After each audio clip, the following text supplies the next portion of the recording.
we, the people of the United States, to form a more perfect union, secure the blessings of liberty, reestablish the meaning of the Constitution.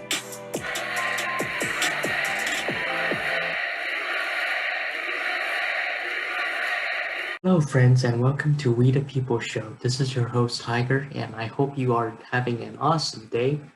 Now, first of all, for this episode, I would like to give a quick shout out to all of our veterans who have served or are currently serving. So, yeah, thank y'all for y'all's service.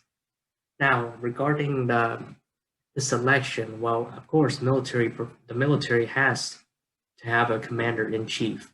And the results of this election is quite complicated than one would simply think. And honestly, though, the media doesn't decide elections. The Electoral College does, as well as any legal process.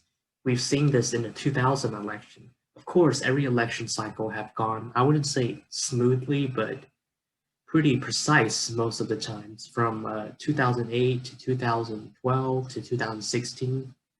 But lately, given the current political climate because of President Trump, the media and just the electoral process has gone to shit, basically. So basically, the American people has lost trust in this electoral process. So that's why you see Trump supporters, mainly conservatives, out there holding "Stop the Steal" rallies, etc., etc.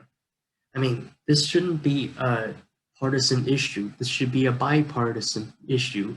Even Democrat Tulsi Gabbard agreed because she introduced on the House floor a bill that bans ballot harvesting, which is one of the election frauds, one of the voter frauds.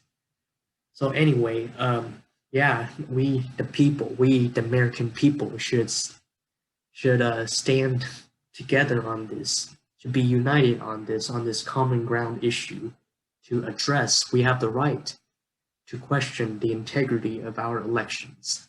So the media and Joe Biden himself, they're just celebrating way too early. And if I were Joe Biden, I would question if I was legitimately, read my lips, elected.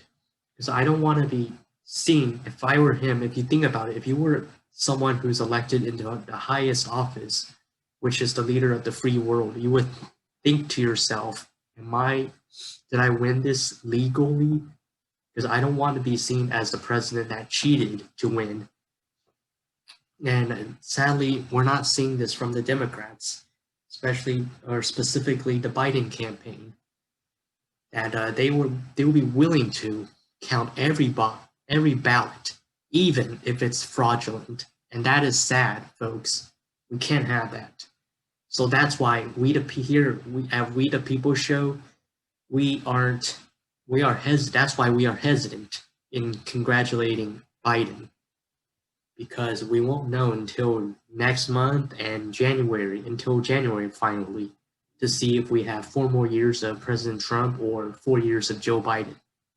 So, for folks listening on audio, I'm doing a video analysis. This is for folks of the electoral map, that is, and for folks that are watching here on YouTube, y'all can see what is my analysis here, what is our show stance here.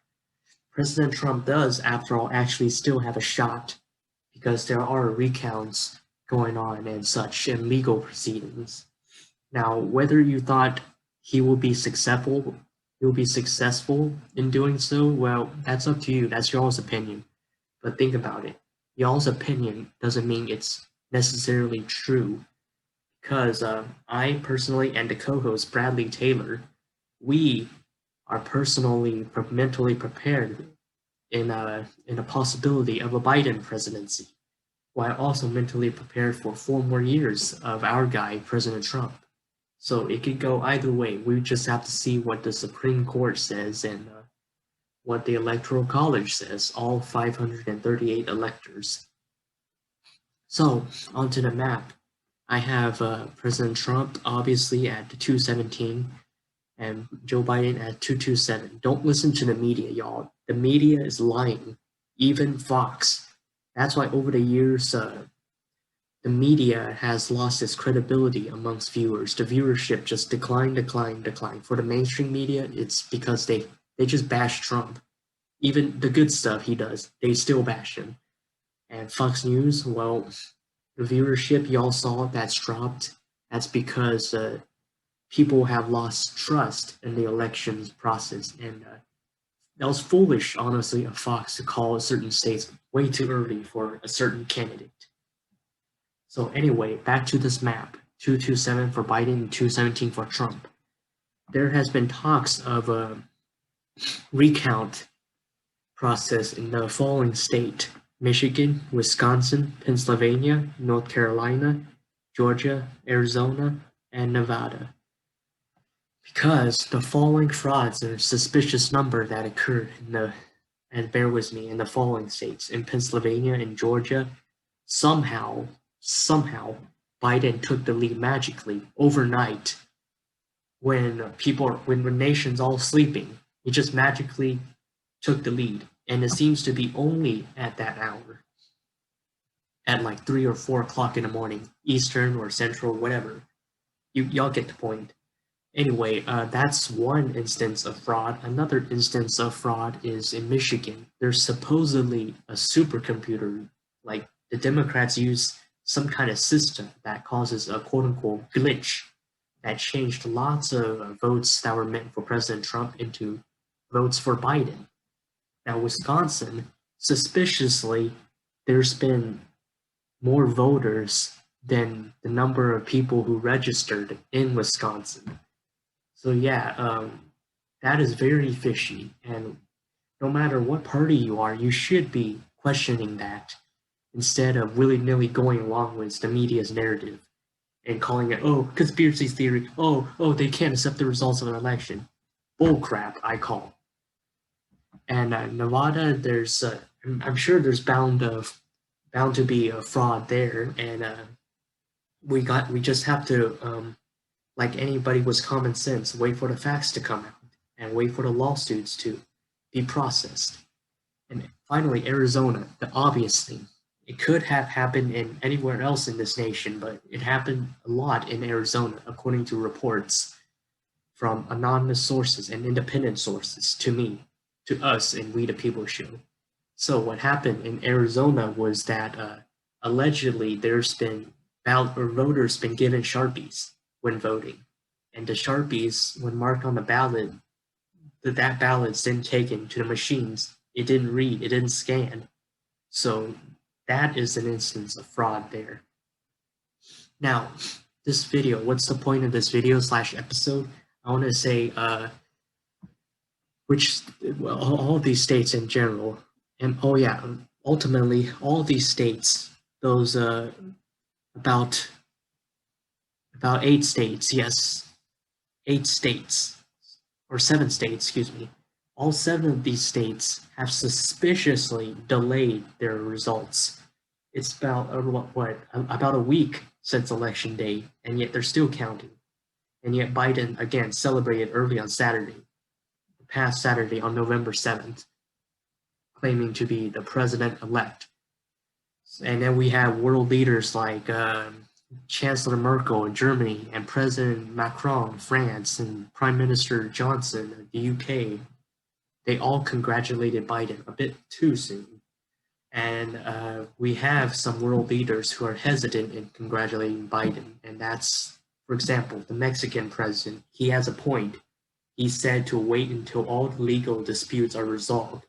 So that's, boom, that's his point right there. That's our point right there. That should be the point for American voters. So anyway, as for the course changing of these map on all these recounts, and I believe there should be enough evidence for the Trump campaign to flip Pennsylvania, flip Arizona, and finally flip Georgia. Now, Georgia, I'm having that as a likely red on this map, 270 to win simulator, because the Republicans are working hard to get two important senators of theirs elected, and that's Senator Perdue and Senator Loeffler of Georgia. And was given this energy, this motivation, I have confidence that the Republicans will seize Georgia in the Senate and for the White House. So that's my reasoning there that Trump will win Georgia. And as for Pennsylvania and Arizona, there's plenty of evidence out there that Trump will win Georgia, or excuse me, Arizona and Pennsylvania, because a lot of those votes that were meant for Trump changed to Biden magically. And we even have a TikTok video, if y'all saw on Twitter, of some poll worker or whatever destroying a Trump ballot. That should be illegal. If I were a poll worker, I would not let my personal feelings get in the way. I would not destroy a Biden ballot. Come on now. Again, as I said in the last episode, or audio that is, this is embarrassing what's happening in our nation. Our election process is being like, it feels like a third world process, and we are a first world country. So it's an embarrassment. All of us should be ashamed. Or should be ashamed of what's happening, that is. America's reputation's on the line. That's my point. Now, there are supposedly recounts happening in Michigan and Wisconsin, these two Rust Belt states, yes, the region's name, that is. Anyway, these two states, even if with recount, I think Biden could pull through. I'll put as likely blue on this map here, the simulator for Joe Biden still winning Michigan with legal ballots, with legal votes. I'm not sure how close, but I'm confident it will probably be close. So President Trump is very close into winning that state again that he won in 2016. Now, as for Wisconsin, I'm quite sure President Trump will tilt that state again, considering that he had a lot of energy, a lot of base built up in that state. So it doesn't make sense for the media and the networks, even Fox, to call that state for Biden. Just come on now. Now, as for North Carolina, now I read somewhere lately, if y'all heard, Senator Tom Tillis has won re-election, I believe, or he's projected to. Again, take media projections with a grain of salt, because they're not entirely credible, no matter what network. The only source y'all should trust is y'all self. Not any media, not any institution.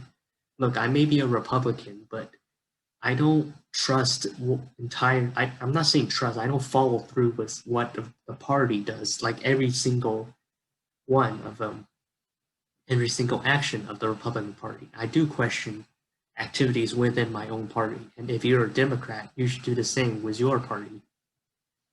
Now, so as for the the electoral map, I'm giving North Carolina a definite red. Now, as for Nevada, Washoe County seems a bit, the county required to win the whole state seems a bit, I'm kind of hesitant to call this state for Trump, because it's close indeed, but it's highly unlikely that he will flip Nevada this year after all the legal battles been resolved. So I wouldn't give Nevada to President Trump, even with all the legal ballots counted, because once all this is resolved, I'm quite sure likely I'll give it on the map. So likely going to Biden. So there we have it, folks. That's gonna be my new projected updated map prediction after this recount, and all that legal shit. So in a way, for those of you watching on YouTube, I was correct. I surprisingly predicted it accurately that Biden will lose 249 votes in the Electoral College to Trump's 289. So, yeah, I could still see President Trump actually still having the shot to serve 4 more years as a commander-in-chief for all of our veterans, or all of our service member, excuse me. And so yeah, he still have a shot. Don't say it's over just because the media says it's over. Don't listen to the media. Listen to yourself and listen to independent sources. Because right now the media is not being entirely honest anymore, or they quit being honest. Even Fox News is beginning to slip away from honesty, and that is sad. So the only media that we should listen to is yourself. All of us, the people, are the media, not not a bunch of people holding microphones and such. Now, yes, it may be hypocritical of me to say this, to say the people is the media, and yet I will graduate and go into the media business. That is true. However, I plans to go into it with change, with reforms to make the media honest again. So in a way, you can call me the Donald Trump of journalism, in mass communication in general, that is. So don't think this is over yet, folks. There's still work to do. And for the next month, especially, and then only then we can know the results for January 20th, 2021, to see who, in the end, will be sworn in as either a second term for 45 or a term, the first term for 46. We shall see until then.